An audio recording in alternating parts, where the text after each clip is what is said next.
नमस्कार। आकाशवाणी से प्रस्तुत है समाचार प्रभात।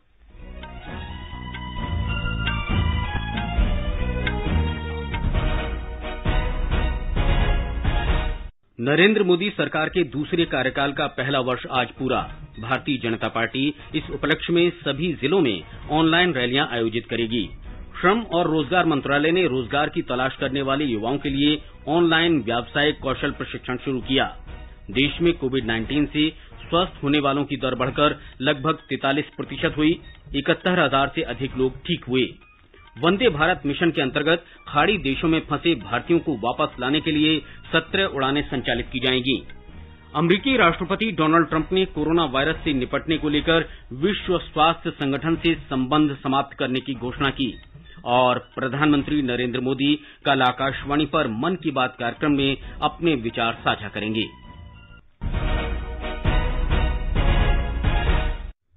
समाचार प्रभात के इस अंक में अपने सहयोगी नवीन सक्सेना के साथ मैं मुकेश कुमार। नरेंद्र मोदी सरकार के दूसरे कार्यकाल का पहला वर्ष आज पूरा हो रहा है। पहले वर्ष में कई महत्वपूर्ण आर्थिक और राजनीतिक फैसले लिए गए। भारतीय अर्थव्यवस्था को मजबूती प्रदान करना, देश को आतंकवाद के साए से निकालना और इस खतरे से निर्णायक संघर्ष के लिए तैयार रहना, चुनौतियों को अवसरों में बदलने के लिए किसानों और गरीबों में विश्वास पैदा करना नरेंद्र मोदी सरकार के 5 वर्ष के पहले कार्यकाल की प्रमुख उपलब्धियां रहीं। दूसरे कार्यकाल के पहले वर्ष में एनडीए सरकार ने नए भारत के सपने को साकार करने पर जोर दिया। पिछले वर्ष मई में लोकसभा चुनाव में जीत के बाद प्रधानमंत्री नरेंद्र मोदी ने अपने भाषण में कहा था कि देश में अब केवल 2 जातियां होंगी, पहली गरीब और दूसरी वे जो गरीबी दूर करना चाहते हैं। सरकार ने इस दिशा में कोई कोर कसर नहीं छोड़ी है। मैं बड़े संतोष के साथ कह सकता हूं कि 2019 में ये सरकार देश के गरीबों ने बनाई। हमारे देश में गरीब एक राजनीतिक संवाद विवाद का ही विषय रहा। 5 साल के कार्यकाल में हम कह सकते हैं कि हमने ये जो भ्रमजाल थी उसमें से हमने छेद करने में सफलता पाई है। गरीबों के साथ जो छल चल रहा था उस छल में हमने छेद किया है और हम सीधे गरीब के पास पहुंचे हैं। हमारे संवाददाता ने राष्ट्रीय जनतांत्रिक गठबंधन सरकार के पिछले 1 वर्ष के कार्यकाल के दौरान किए गए कार्यों का आकलन किया है। जम्मू कश्मीर से अनुच्छेद 370 और अनुच्छेद 35A की समाप्ति, राम मंदिर निर्माण की प्रक्रिया में तेजी लाना, मुस्लिम महिलाओं को न्याय दिलाने के लिए 3 तलाक पर पाबंदी और नागरिकता संशोधन कानून को लागू कराने जैसे कदम नरेंद्र मोदी सरकार के दूसरे कार्यकाल के पहले वर्ष के प्रमुख निर्णयों में शामिल हैं। इसके अलावा प्रधानमंत्री किसान सम्मान निधि का विस्तार कर सभी किसानों को 6,000 रूपये सालाना देना, छोटे सीमांत किसानों के साथ साथ छोटे व्यापारियों को पेंशन जैसे कदम भी इस अवधि में उठाए गए।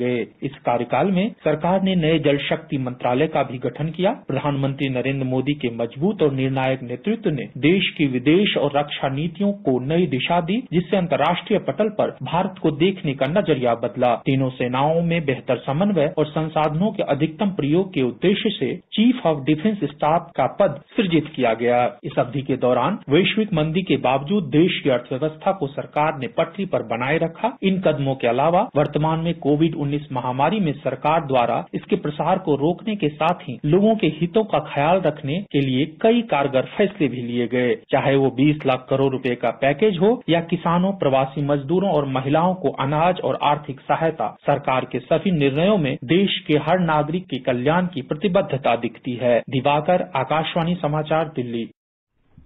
श्रम और रोजगार मंत्रालय ने अपनी राष्ट्रीय करियर सेवा परियोजना के अंतर्गत गैर पंजीकृत नौकरी तलाशने वाले लोगों के लिए निःशुल्क ऑनलाइन व्यावसायिक कौशल प्रशिक्षण शुरू किया है।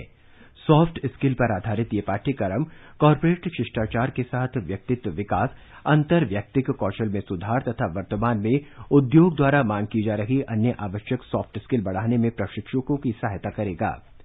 प्रशिक्षण मॉडल एनसीसी पोर्टल पर हिंदी और अंग्रेजी में उपलब्ध है। श्रम मंत्रालय राष्ट्रीय रोजगार सेवा में बदलाव के लिए एनसीएस परियोजनाओं को कार्यान्वित कर रहा है, जिससे नौकरी ढूंढने जैसी विभिन्न रोजगार संबंधी सेवाएं, करियर सलाह, कौशल विकास पाठ्यक्रमों संबंधी सूचना और एनसीएस के ऑनलाइन पोर्टल के माध्यम से शिक्षा और प्रशिक्षण उपलब्ध कराया जा सकेगा।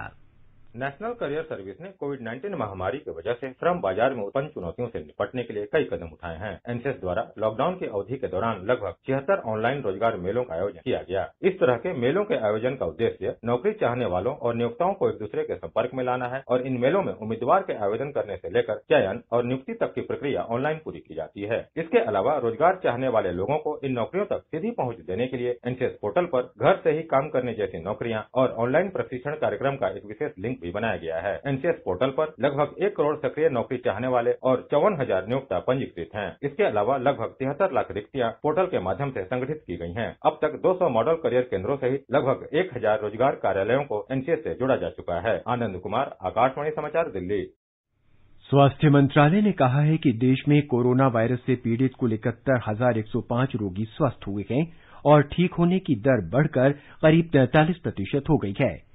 भारत में कोविड-19 मामलों की संख्या 1,65,799 पहुंच गई है। देश में कोविड-19 का प्रकोप फैलने के बाद इस महामारी के मामलों की ये सबसे अधिक संख्या है।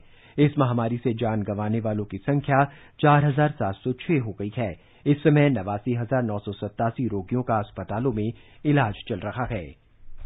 भारतीय आयुर्विज्ञान अनुसंधान परिषद आईसीएमआर ने कहा है कि देश में अब तक 34,83,838 नमूनों की जांच की जा चुकी है। इस बीच परिषद सरकारी और निजी क्षेत्र की प्रयोगशालाओं को अनुमति देकर जांच सुविधाओं में निरंतर वृद्धि कर रही है। देश में अब कुल 641 प्रयोगशालाओं में कोविड-19 जांच की जा रही है। इनमें 446 सरकारी और 195 निजी क्षेत्र की प्रयोगशालाएं हैं। वंदे भारत मिशन के तहत आज खाड़ी देशों से 2,800 से अधिक भारतीयों को वापस लाने के लिए 17 उड़ानें संचालित होंगी। संयुक्त अरब अमारात से 8 विमान रवाना होंगे। दुबई से कोच्चि, कन्नूर, कोझिकोड, तिरुवनंतपुरम, हैदराबाद, लखनऊ और दिल्ली के लिए 7 उड़ानें आएंगी। एक विमान अबुधाबी से कोझिकोड के लिए रवाना होगा। जेद्दाह से एक उड़ान कोझिकोड के लिए निर्धारित है। कुवैत से एक विमान कन्नूर और बहरीन से एक विमान कोझिकोड के लिए रवाना होगा। हमारी संवाददाता ने बताया है कि ओमान से जयपुर, अहमदाबाद और तिरुवनंतपुरम के लिए 3 उड़ानें, जबकि दोहा से दिल्ली, अहमदाबाद और कोच्चि के लिए भी 3 उड़ानें निर्धारित हैं। वंदे भारत मिशन उड़ान के तहत शुक्रवार को खाड़ी देशों से 2,200 से भी ज्यादा लोग स्वदेश पहुंचे। पहुंचने वालों में से ज्यादा संख्या काम छूट जाने वाले श्रमिक वर्ग, गर्भवती महिलाएं, बुजुर्ग, मेडिकल इमरजेंसी केसेस और कुछ जिनके घरों में कुछ त्रासदी का सामना करना पड़ रहा हो। आज लगभग 17 उड़ानें खाड़ी देशों से संचालित की जाएगी, जिसमें 2,800 से भी ज्यादा लोगों के भारत लौटने की संभावना है। दुबई से 7 उड़ानें, आबू धाबी से 1, मस्कट और दोहा से 3 उड़ानें, जिद्दा, बहरीन और कुवैत से 1 उड़ान निर्धारित की गई है। कंचन प्रसाद, आकाशवाणी समाचार, दुबई। भारतीय रेल श्रमिक स्पेशल रेलगाड़ियों से अब तक 52 लाख से अधिक यात्रियों को उनके गृह राज्य पहुंचा चुकी है। नई दिल्ली में संवाददाता सम्मेलन में कल रेलवे बोर्ड के अध्यक्ष विनोद कुमार यादव ने बताया कि भारतीय रेल श्रमिक स्पेशल रेलगाड़ियां चलाने की राज्यों की सभी मांगें पूरी करने के लिए तैयार है। रेलवे ओरिजिनेटिंग स्टेट की जो भी डिमांड आ रही है उसके हिसाब से ये श्रमिक स्पेशल ट्रेनें प्रोवाइड कर रही हैं और धीरे धीरे ऐसा लग रहा है कि जो ओरिजिनेटिंग स्टेट की डिमांड्स हैं वो कम होने लगी हैं। कल 137 ट्रेनें चली हैं और परसों 172, जबकि भारतीय रेल ने इस दौरान एक दिन 279 ट्रेनें चलाई हैं। पिछले हफ्ते का जो हमारा एवरेज रहा है करीब 250 ट्रेनों का रहा है। इस बीच रेल मंत्रालय ने अपील की है कि रोगी, गर्भवती महिलाएं, 10 वर्ष से छोटे बच्चे, 65 वर्ष से अधिक आयु के लोग जरूरी होने पर ही रेल यात्रा करें।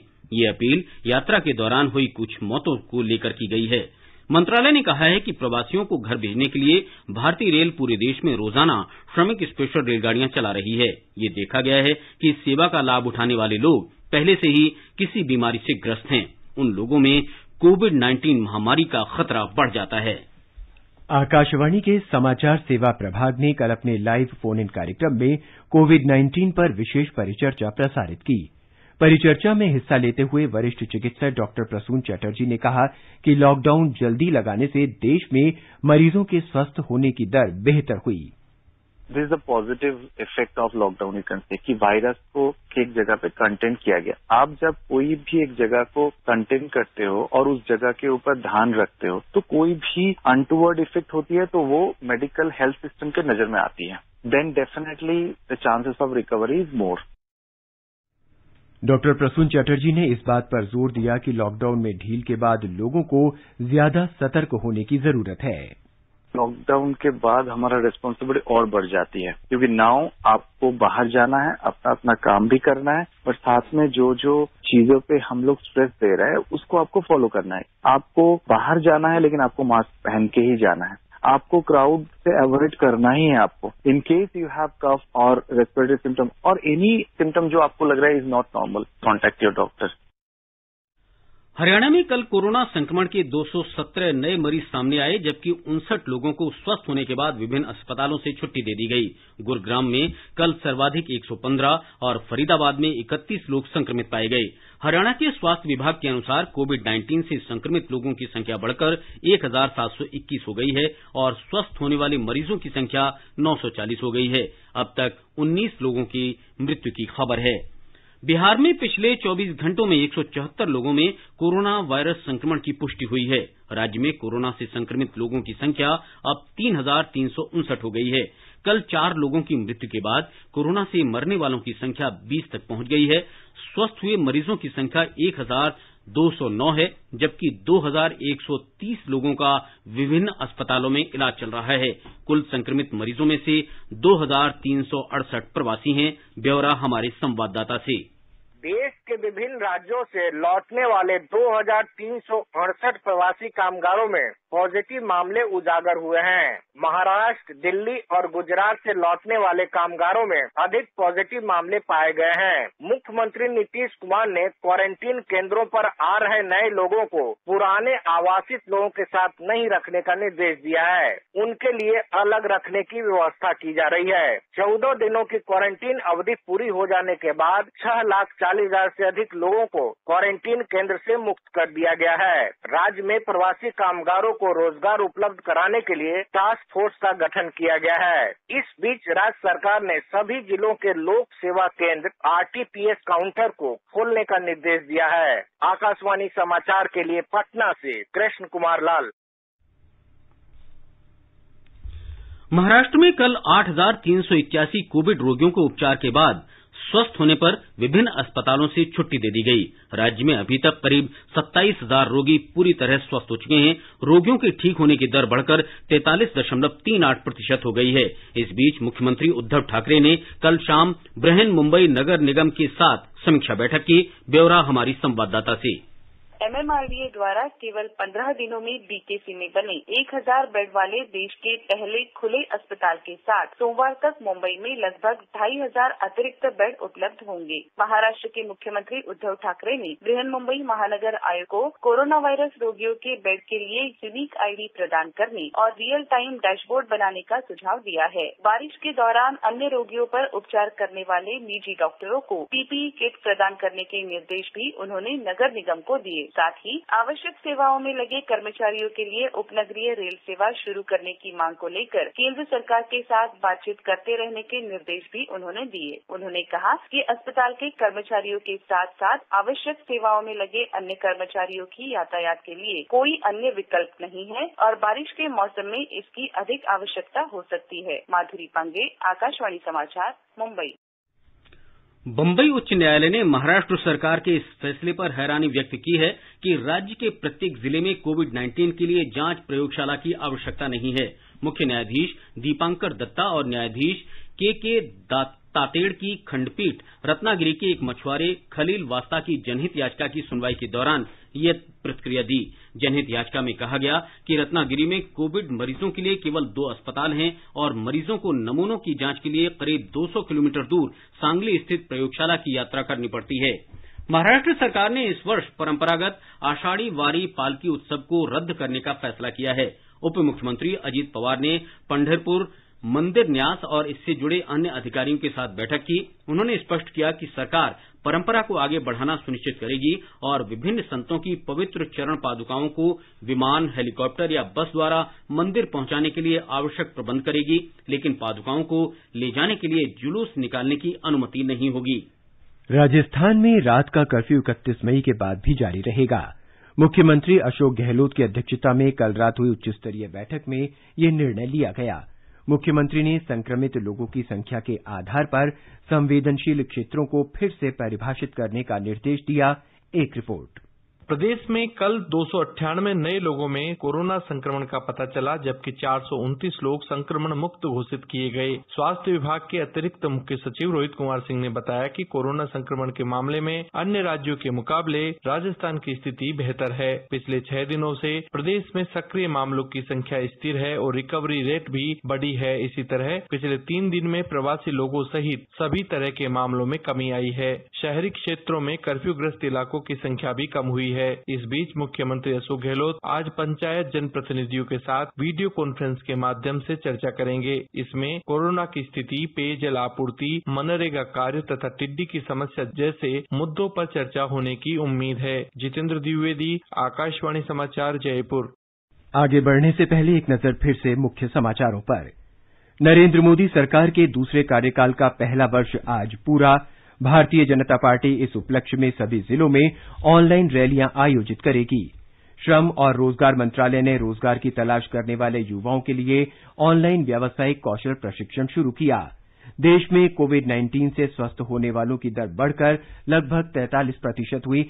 71,000 से अधिक लोग ठीक हुए। वंदे भारत मिशन के अंतर्गत खाड़ी देशों में फंसे भारतीयों को वापस लाने के लिए 17 उड़ानें संचालित की जाएंगी। अमेरिका के राष्ट्रपति डोनाल्ड ट्रंप ने कोरोना वायरस से निपटने को लेकर विश्व स्वास्थ्य संगठन से संबंध समाप्त करने की घोषणा की और प्रधानमंत्री नरेंद्र मोदी कल आकाशवाणी पर मन की बात कार्यक्रम में अपने विचार साझा करेंगे। तमिलनाडु में राज्य सरकार ने गांवों में रोजगार के नए अवसर उपलब्ध कराने में तेजी लाने के लिए 300 करोड़ रुपए के विशेष वित्तीय पैकेज की घोषणा की है। इसे करीब 4,000 पंचायतों में शुरू किया जाएगा। इस कार्यक्रम में ग्रामीण उद्यमियों को ऋण देना, विभिन्न ग्रामीण उत्पादक संगठनों और ग्रामीण औद्योगिक क्षेत्रों को पूंजी उपलब्ध कराना शामिल है।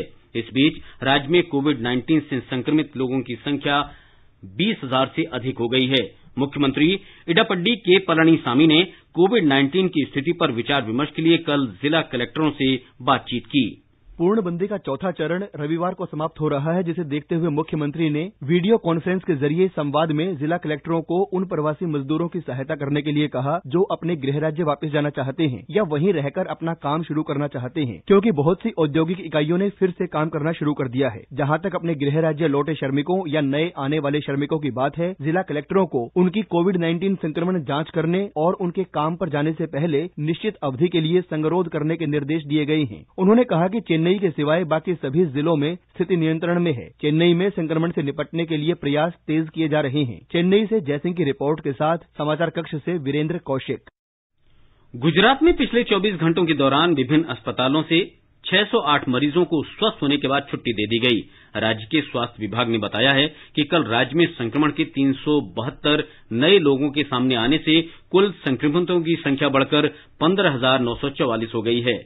अहमदाबाद जिले में पिछले 24 घंटों में सबसे अधिक 253 मामले दर्ज किए गए हैं। 16 जिलों में से कल 10 से भी कम मामलों की पुष्टि हुई है। राज्य में फिलहाल कोविड-19 के 6,355 सक्रिय मामले हैं। राज्य में से 8,609 मरीज कोरोना वायरस संक्रमण से पूरी तरह से ठीक हुए हैं, जबकि 980 मरीजों ने कोविड-19 से अपनी जान गंवाई है। इस बीच मुख्यमंत्री विजय रूपाणी ने कल प्रवासी श्रमिकों को उनके गृह राज्य में भेजने के लिए मुख्यमंत्री राहत कोष से भारतीय रेलवे को 25 करोड़ रुपए का भुगतान करने का आदेश दिया है। रेलवे और बस जैसे विभिन्न परिवहन साधनों से अब तक 14 लाख से अधिक प्रवासी श्रमिक गुजरात से अपने गृह राज्य में वापस भेजे जा चुके हैं, जिनमें से 10 लाख से अधिक प्रवासी श्रमिक अकेले सूरत जिले में से रवाना हुए हैं। राज्य सरकार की विनती पर केंद्र सरकार ने राज्य के अल्पकालिक कृषि ऋणों के पुनर्भुगतान की समय सीमा 3 और महीने से बढ़ाई है। किसान अब 31 अगस्त तक अपना कृषि ऋण चुका सकते हैं। अपर्णा खुन, आकाशवाणी समाचार, अहमदाबाद।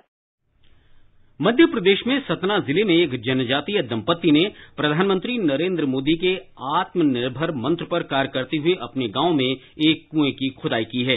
हमारे संवाददाता ने बताया है कि इस दंपत्ति की इस प्रयास से गांव वालों को पेयजल के लिए आत्मनिर्भर बनाया है। सतना जिले के मझगवां जनपद के बरहा मवान गांव में आदिवासी दंपत्ति छोटू मवासी और उनकी पत्नी राजलली ने लॉकडाउन के दौरान 20 दिनों के भीतर 15 फुट गहरा और 5 फुट चौड़ा कुआं खोदने का कारनामा कर दिखाया। पानी की समस्या बहुत थी, तब ये सोच के हम लोग ये करे। तकरीबन 20 दिन लग गए। दोनों प्राणी थे, खनते रहे, पीने के लिए, गाँव वालों के लिए, सबके लिए। अब यह आदिवासी जोड़ा ग्रामीणों के लिए हरी सब्जियाँ उगाने में व्यस्त है। उन्होंने कुएं के पास एक किचन गार्डन भी तैयार कर लिया है। कुआं खोद ली है, सब चिंता न अपने माथे साग सब्जी लगा ले। आत्मनिर्भरता का जीता जागता उदाहरण बन चुके इस आदिवासी जोड़े की मदद के लिए अब प्रशासन भी आगे आया है। मझगवां के सीईओ अशोक मिश्रा ने कहा कि यह वास्तव में अनुकरणीय है। यह निर्णय लिया गया कि आदिवासी दंपत्ति के द्वारा जो सार्थक कार्य आरंभ किया गया है उसे शासन की योजना में शामिल करते हुए मनरेगा के तहत एक कूप का निर्माण किया जाएगा। इसकी कार्रवाई ग्राम पंचायत के द्वारा आरंभ की जा चुकी है। आकाशवाणी पर यह समाचार सुनकर सतना के सांसद गणेश सिंह ने इस आदिवासी जोड़े से मुलाकात की। सांसद के निर्देश पर इस कुएं को बड़ा करने का काम भी शुरू हो गया है। उन्होंने ग्रामीणों को सड़क, प्रधानमंत्री आवास, उज्ज्वला गैस सहित केंद्र सरकार की सभी योजनाओं का लाभ देने और इस गांव को आदर्श गांव के रूप में विकसित करने के निर्देश भी दिए हैं। सतना से लाल बहादुर तिवारी के साथ संजीव शर्मा, आकाशवाणी समाचार, भोपाल। जम्मू कश्मीर में उपराज्यपाल जीसी मुर्मू ने जम्मू कश्मीर के लोगों, विशेषकर कश्मीरी पंडित समुदाय को राग्यना देवी के खीर भवानी मेले के अवसर पर हार्दिक बधाई दी है। उन्होंने कहा कि ये त्योहार जम्मू कश्मीर के सौहार्दपूर्ण सांस्कृतिक सदाचार का प्रतीक है और इसके शानदार अनेकवाद मूल्यों को दर्शाता है। ये पवित्र मेला आज कश्मीर घाटी के गांदरबल जिले के तुलमुला गांव में आयोजित होना था, लेकिन इसे कोरोना वायरस महामारी के कारण अभूतपूर्व हालात के मद्देनजर धर्मार्थ ट्रस्ट द्वारा रद्द कर दिया गया है। आकाशवाणी का समाचार सेवा प्रभाग विशेषज्ञों की सलाह श्रृंखला में कोविड-19 महामारी के बारे में वरिष्ठ चिकित्सकों की राय प्रसारित करता है। आकाशवाणी से बातचीत में सीताराम भारतीय विज्ञान और अनुसंधान संस्थान नई दिल्ली के वरिष्ठ परामर्शदाता डॉक्टर अमरचंद बजाज ने साफ सफाई के महत्व पर जोर दिया और बताया कि कोरोना वायरस पर नियंत्रण के लिए क्या किया जाना चाहिए। जब तक हमारे पास इनकी ट्रीटमेंट वैक्सीन या मेडिसिन के रूप में ना निकले तब तक हमें जो प्रिकॉशनरी मेजर्स है वो फॉलो करने हैं। जहां जरूरत ना हो उसमें घर से बिल्कुल बाहर ना निकले, कोशिश करें कम से कम बाहर निकलना है। और जबकि निकलना भी पड़ा घर से बाहर तो कोशिश करें कि जहां आप 2 लोग खड़े हैं करीब 2 मीटर दूर खड़े रहें, नहीं तो कम से कम 1 मीटर दूर खड़े रहें। आकाशवाणी का समाचार सेवा प्रभाग आज फोन इन कार्यक्रम में कोविड-19 पर विशेष परिचर्चा प्रसारित करेगा। कार्यक्रम रात 9:30 से एफएम गोल्ड और अतिरिक्त मीटरों पर सुना जा सकता है। श्रोता स्टूडियो में सीधे फोन कर विशेषज्ञ से सवाल पूछ सकते हैं। नंबर है 011-23314444। हमारा टोल फ्री नंबर है 1800-115767।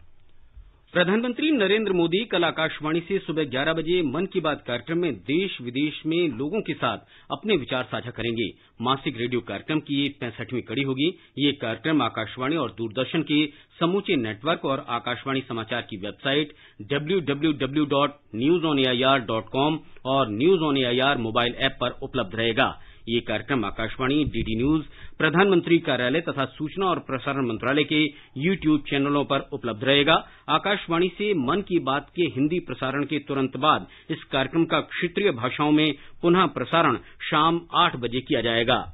अमेरिका के राष्ट्रपति डोनाल्ड ट्रंप ने कोरोना वायरस से निपटने को लेकर विश्व स्वास्थ्य संगठन से अलग होने की घोषणा की है। उन्होंने विश्व भर में कोविड-19 से हुई मौतों और विनाश के लिए विश्व स्वास्थ्य संगठन और चीन को जिम्मेदार ठहराया है।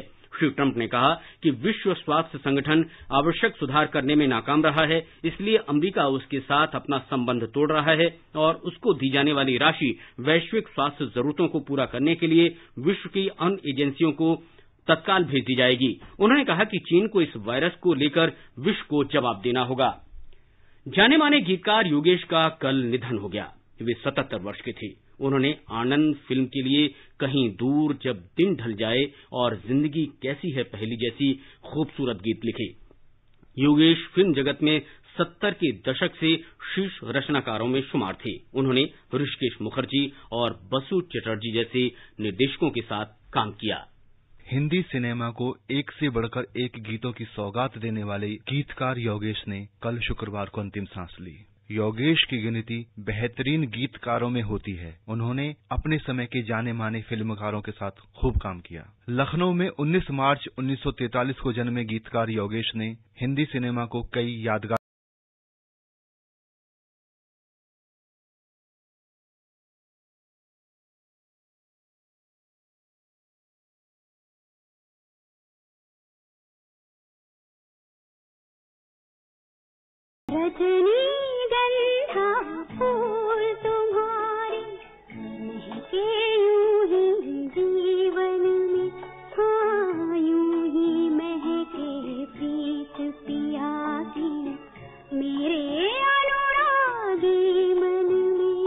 योगेश ने फिल्म सखी रोविन, छोटी सी बात, बातों बातों में, मंजिल, रजनीगंधा, प्रियतमा, मंजिल और भी हैं सहित कई फिल्मों में गीत लिखे।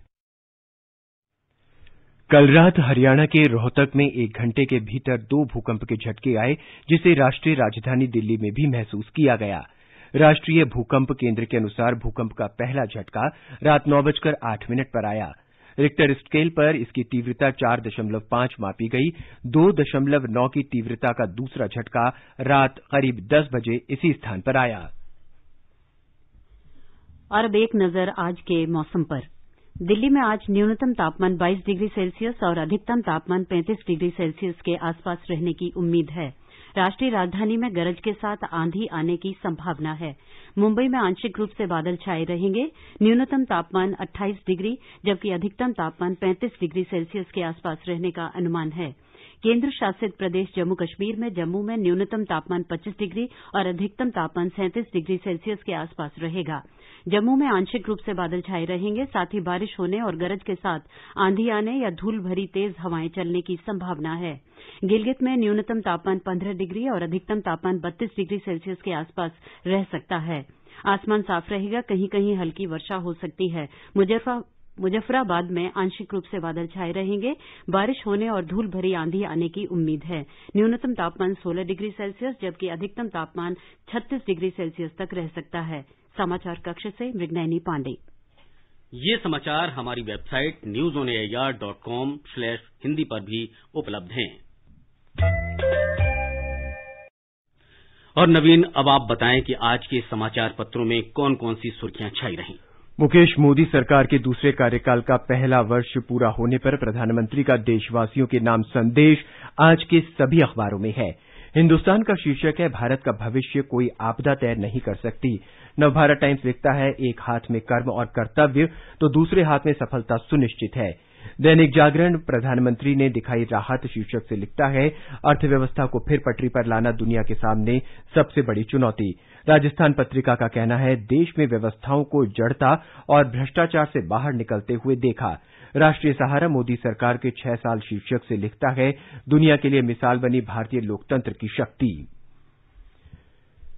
पंजाब केसरी लिखता है, सीएम से चर्चा के बाद गृहमंत्री ने पीएम को दिया फीडबैक, सब निगाहें अब इन 2 दिग्गजों पर। हिन्दुस्तान का शीर्षक है, दिल्ली में मॉल खोलने की तैयारी। दैनिक जागरण की सुर्खी है, पाबंदियों और ढील पर राज्यों की बढ़ सकती है भूमिका। कोरोना संक्रमण पर पंजाब केसरी ने देश के 42.89% रोगियों के स्वस्थ होने की खबर दी है। दैनिक जागरण ने दिया है कि ट्रंप ने WHO से तोड़ा रिश्ता, चीन पर भी पाबंदियां। जनसत्ता के अनुसार भारत ने कहा, चीन विवाद पर मोदी ट्रंप में कोई बात नहीं हुई। अमर उजाला के मुताबिक चीन बोला, किसी तीसरे की जरूरत नहीं, भारत के साथ सुलझा लेंगे सीमा विवाद। पत्र लिखता है, लद्दाख में भारतीय सैनिकों की ज्यादा तैनाती से चीन ने पीछे खींचे कदम। दैनिक भास्कर ने 3 शख्सियतों का निधन शीर्षक से लिखा है, भाजपा नेता भंवरलाल, जाने माने ज्योतिषी बेजान दारूवाला और छत्तीसगढ़ के पहले मुख्यमंत्री अजित जोगी नहीं रहे। अमर उजाला ने लिखा है, जिंदगी कैसी है पहेली के गीतकार योगेश नहीं रहे। और अंत में मुख्य समाचार एक बार फिर। नरेंद्र मोदी सरकार के दूसरे कार्यकाल का पहला वर्ष आज पूरा। भारतीय जनता पार्टी इस उपलक्ष्य में सभी जिलों में ऑनलाइन रैलियां आयोजित करेगी। श्रम और रोजगार मंत्रालय ने रोजगार की तलाश करने वाले युवाओं के लिए ऑनलाइन व्यावसायिक कौशल प्रशिक्षण शुरू किया। देश में कोविड-19 से स्वस्थ होने वालों की दर बढ़कर लगभग 43% हुई। 71,000 से अधिक रोगी ठीक हुए। वंदे भारत मिशन के अंतर्गत खाड़ी देशों में फंसे भारतीयों को वापस लाने के लिए 17 उड़ानें संचालित की जाएंगी। अमेरिका के राष्ट्रपति डोनाल्ड ट्रंप ने कोरोना वायरस से निपटने को लेकर विश्व स्वास्थ्य संगठन से संबंध समाप्त करने की घोषणा की। इसके साथ ही समाचार प्रभात का ये अंक समाप्त हुआ। नमस्कार।